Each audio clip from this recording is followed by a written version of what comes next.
سلام و درود. امیدوارم که خوب و تندرست باشید. عید فطر بر شما مبارک. شعری رو بشنویم از زبان حافظ به نام عید صیام. گل در بر و می در کف و معشوق به کام است. سلطان جهانم به چنین روز غلام است. گوشم میارید در این جمع که امشب در مجلس ما ماه رخ دوست تمام است. در مذهب ما باده حلال است، ولیکن بی روی تو ای سرو گلاندام حرام است. گوشم همه بر قول نی و نغمه چنگ است، چشمم همه بر لعل لب و گردش جام است.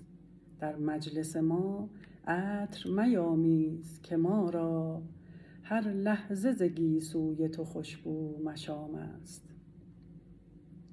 از چاشنی قند مگو هیچ و ز شکر، زان رو که مرا از لب شیرین تو کام است. تا گنج غمت در دل ویرانه مقیم است، همواره مرا کوی خرابات مقام است.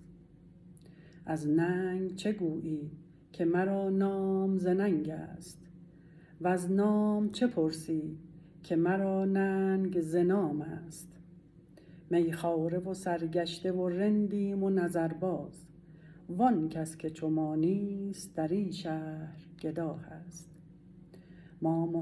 با محتسبم عیب مگویید که او نیز پیوسته چو ما در طلب عیش مدام است.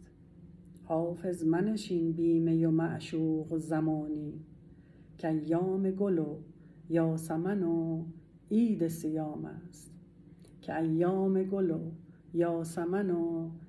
صیام است.